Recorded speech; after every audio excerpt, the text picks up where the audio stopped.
All right, you ready for the word? I do feel like, which God always does this, that there was already this moment that we were preparing ourselves for this week, and the worship was amazing, and we were all just almost laying ourselves out before God in that worship. And that's what I want to talk about is consecration. I first want to go to Leviticus chapter 20, verse 7. And it says, "Consecrate yourselves, therefore, and be holy, for I am the Lord your God, and you shall keep my statutes and perform them. I am the Lord who sanctifies you." There's a number of things in there that, as I was studying, reading, and I like the definitions, and I'm not going to word for word just read out the definitions, but I'm going to expand this scripture in a way that I feel like will help us a little bit. And I'm going to read it again with some of that expansion in there. Okay, you ready? So Leviticus 27, and it says, "Consecrate yourselves, therefore, and be or become holy or set apart.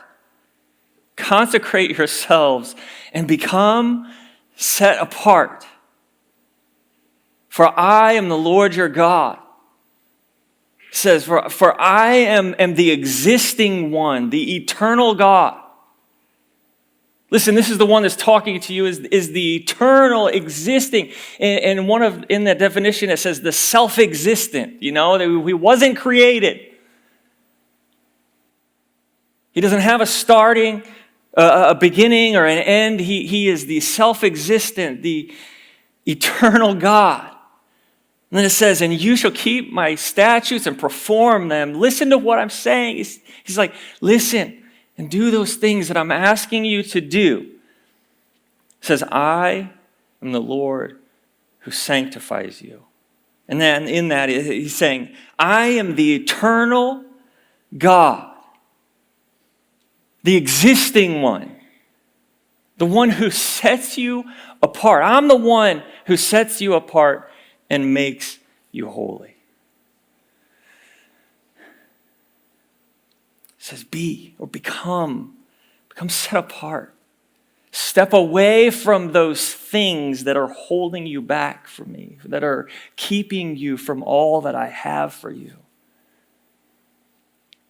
And he's asking, he says, consecrate yourself, set yourself apart. And it's interesting, but then also he kind of sandwiches right at the end, and then he says, but I'm the one who consecrates you or sanctifies you. I'm the one who said, so we know that he's the one that actually does this. He's the one that does the work. But just like he always does, he asks us to be a part of that. He doesn't force us into it. Again, right, like I said about coming to the service tonight or to being a part of I'm not going to force you. That's what God is in this place. He's like, I'm not going to force you to do this, because then that's not free will. Then that's not your heart coming after me. That is me just locking you down. He says, I want you to be a part of this, and you to get up and walk away from those things that you shouldn't be holding on to, or to lay down those things keeping me from you. And that's your part. So setting yourself apart. And I'm the one that is allowing, empowering, giving you the ability to do that. And as you step out, that I consecrate, I set you apart, I make you holy.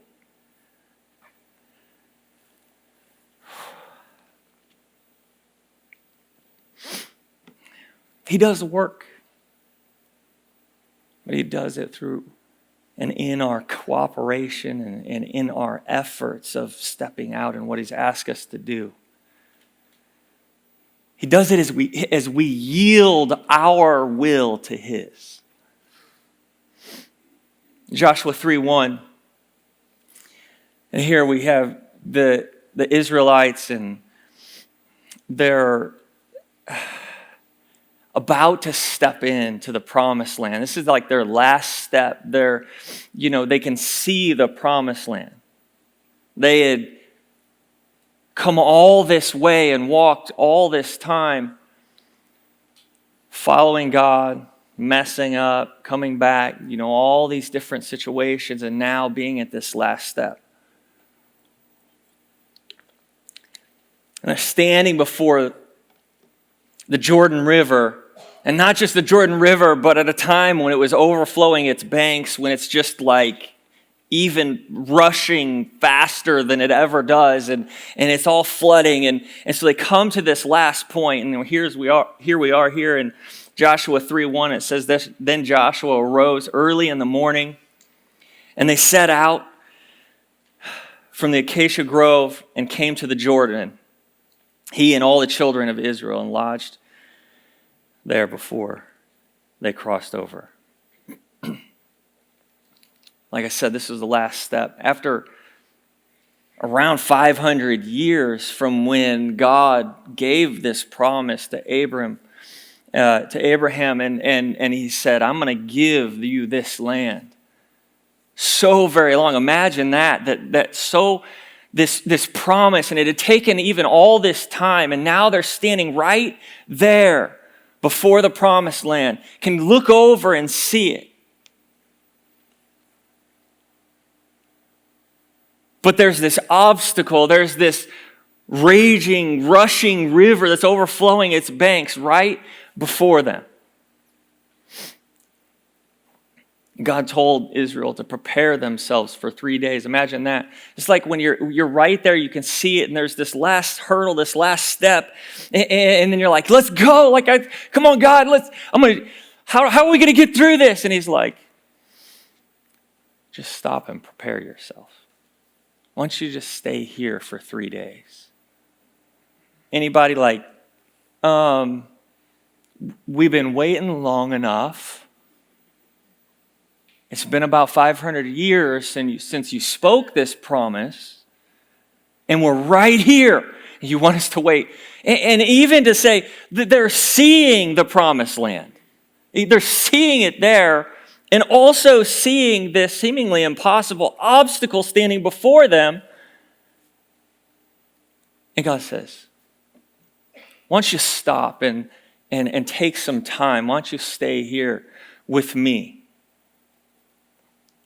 And I don't know about you, but if I was there, that's when your mind goes, well, God, if you just do this now, I trust you. I'm in the right place. But the longer that I sit here and stare at the Jordan that is seemingly impossible, the more I'm going to get confused, and I don't know what's going to happen. Anybody like that, or is it just me? Let's just do it now.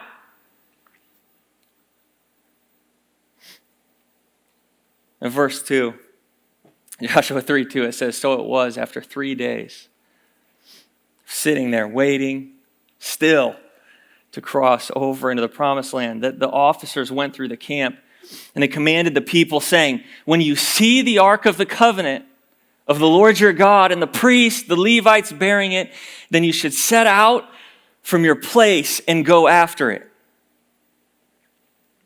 Yet there shall be space between you and it, and about 2,000 cubits by measure. Don't come near it. Do not come near it, that you may know the way by which you must go. For you have not passed this way before.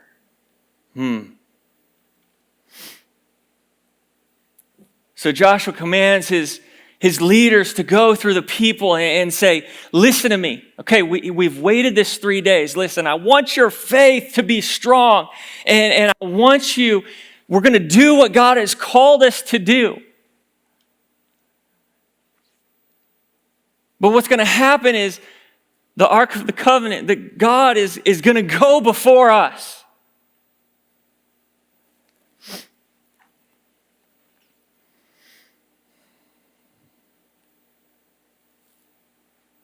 It says, when you see God go, that's when you move.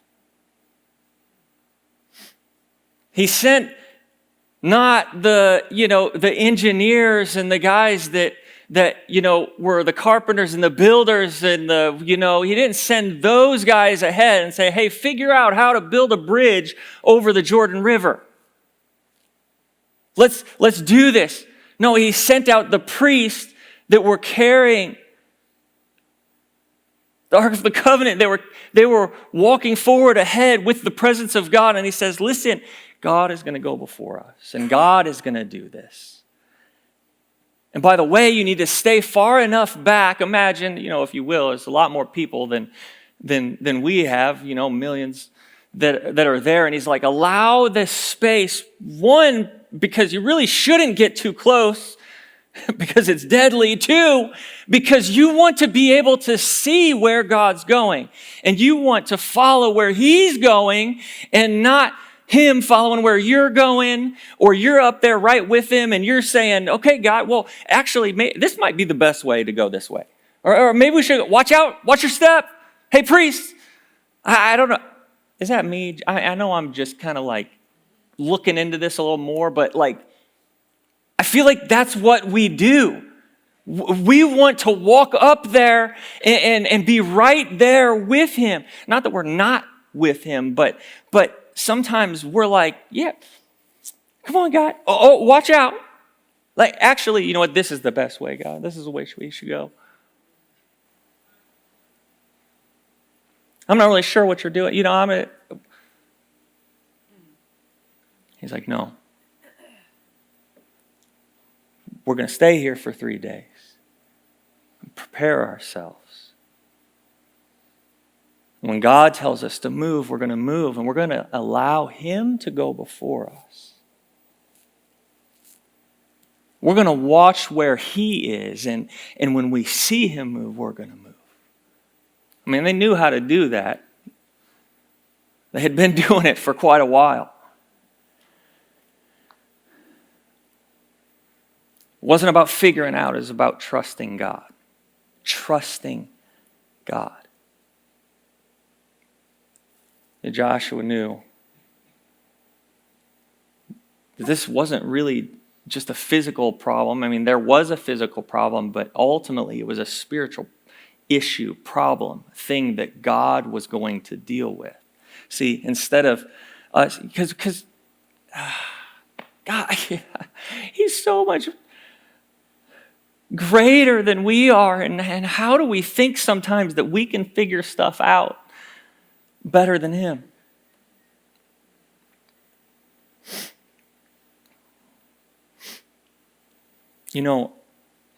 This might be a silly illustration, but I was thinking about, many times when there's a crowded place and I'm with my family and they're walking through, and then we're all there together, and sometimes I'm just like, yeah, whatever. And then they all stop and they're like this, because they want me to lead them through this space. They want me, I'm talking about really crowded places. I don't know, I can't remember an exact scenario right now, but many times. And, sometimes Tori will be like, we're all walking, you're with your family. You're like, we're all just standing there talking and walking, and they're like, please lead us through this sea of humanity here. And I don't know what it is, probably because I'm supposed to be the leader of the house, and probably because sometimes I like a challenge. I like to do these kind of things, and I just like, oh, let's go. And, and I'll be like, just keep up, okay? And I'll just be like, you just put your hands like this. Not really. I don't really do that, but it's kind of, just make that, you're just like, and people are just like flying to the side. It's like it at Princess Bride, whenever, they're trying to get through the crowd. You guys, it's been a long time since I've said a Princess Bride quote. Fezzik, he's there. Okay. There's this crowd, they're trying to get through, and all of a sudden he's just like, everybody move! They're like this, it just, everybody separates and they just walk through. But are we allowing God to do that? Are we allowing him to lead us through?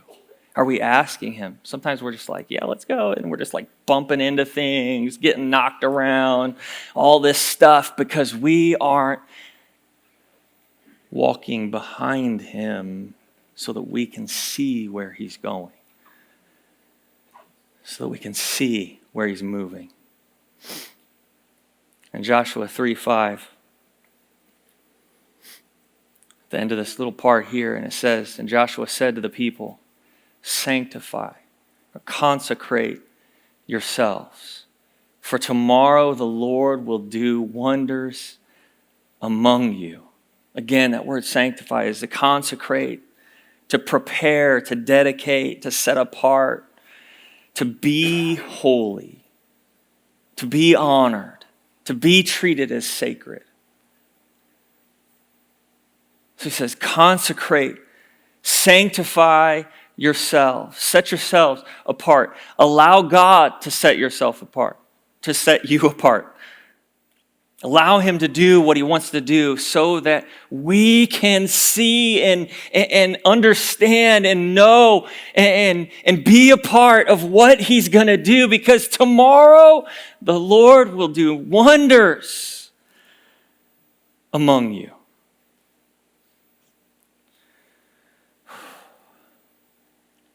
And I feel that. I feel this moment. I feel God speaking that to me, but it's not just me. It's to his people. It's to you. It's to all of us that, I don't know what this year holds. It might be crazy stuff. It might just be the amazing, wondrous things that God's going to do. I don't know. But I know that when we set ourselves apart, when we consecrate ourselves, and follow him, everything. When they crossed over, it wasn't all just fun and games. They still had to follow him, still had to listen and do the things that he was asking them to do to conquer the land, to take hold of what he had given them or spoken over them.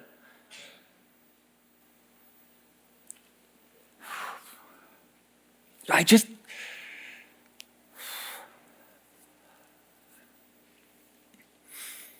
I feel that he's just saying, sanctify yourselves, consecrate yourself, set yourself apart, lay down, get rid of those things that are keeping you from my presence, so that you can see the wondrous things, so you can see the miracle that he wants to do tomorrow. In Leviticus 20:26,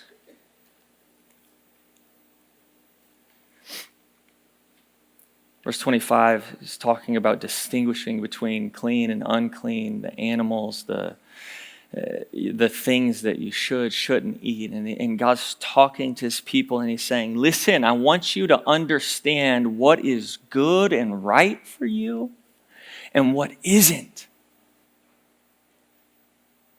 I want you to understand the things that aren't right for you to do, that aren't okay for you to keep doing or holding on to. Or I want you to distinguish between what is holy and what is not.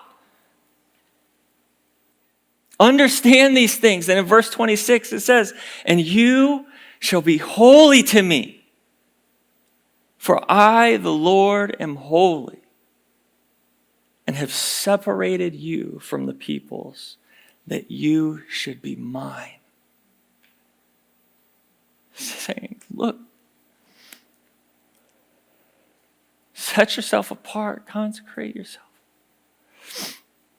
Distinguish what is right from wrong, what is good from what I've told you to let go of or told you to stop doing.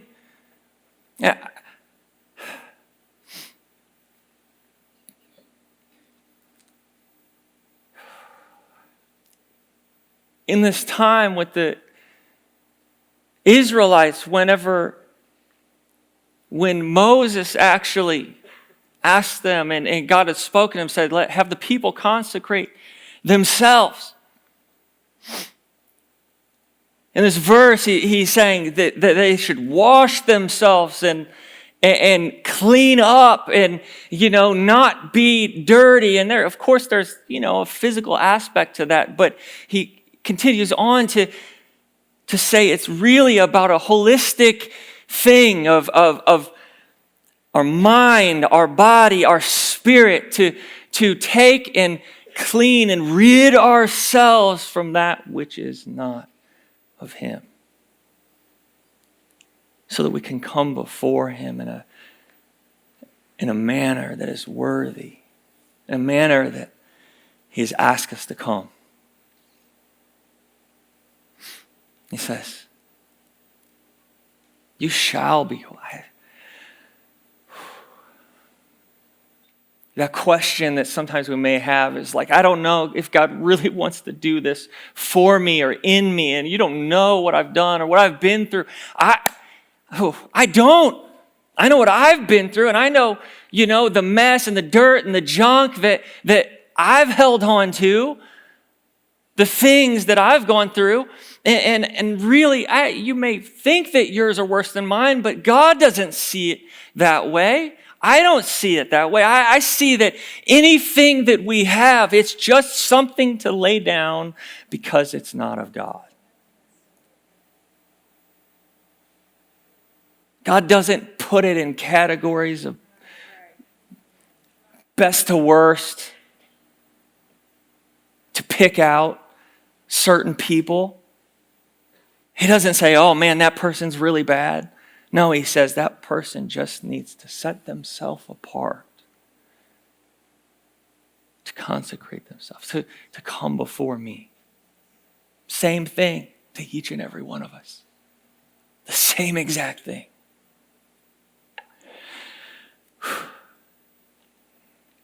And he tells us, and you shall be holy. I love that. That's like a definitive word to you.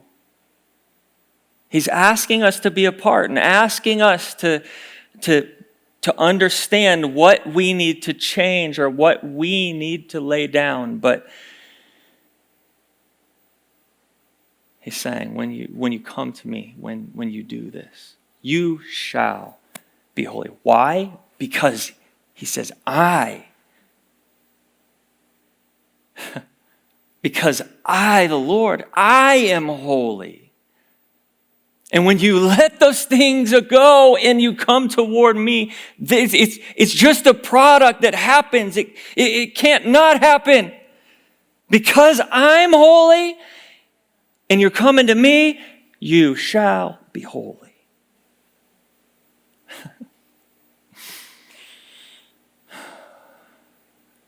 Because I am holy, he says, and because I have separated you. I'm the one, the existing one, the eternal God, have consecrated you because I've done that. He said, for my peoples. Why? He said, because I want you to be mine. Because I want you to come in close. I want to bring you into my heart and what I have for you. So I've created you. I've sustained you. You're the reason that I've done all this stuff. It's for you because I love you so much.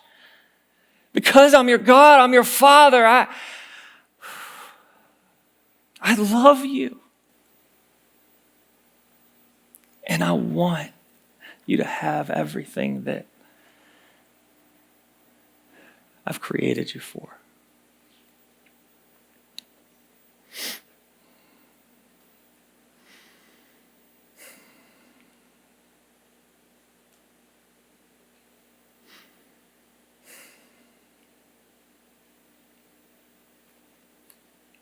Will we consecrate ourselves? Will we set ourselves apart? I just...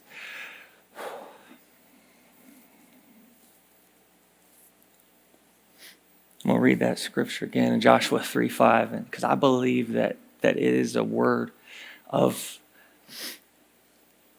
this year, what God wants to speak over you.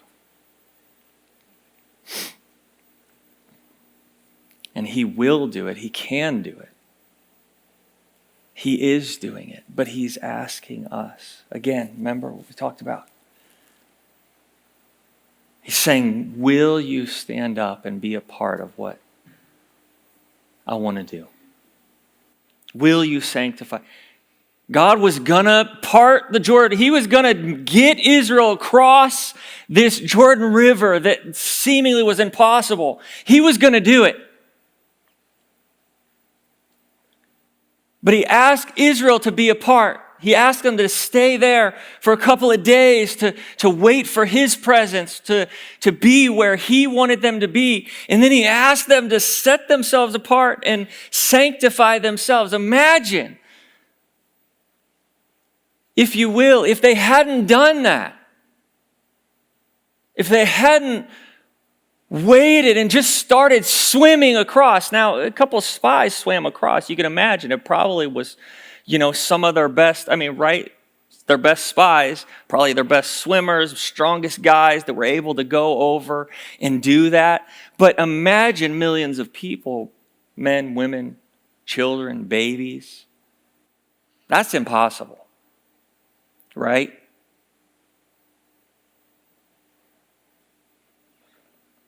But you could think that some of them would be like, I'm just going to, what if we just go and swim across? But what if they didn't sanctify themselves and set themselves apart before God? I don't know, because it didn't happen, but I imagine that God wouldn't have done what he said he was going to do, because he was asking them to be a part of this miracle, to be in the place where he's asked them to be. Will we do that? Because this year, I believe this is what God's speaking. Sanctify yourselves. For tomorrow, for this year, the Lord will do wonders among you. Consecrate yourselves. For this year, the Lord is going to do miracles among you. Will you stand with me?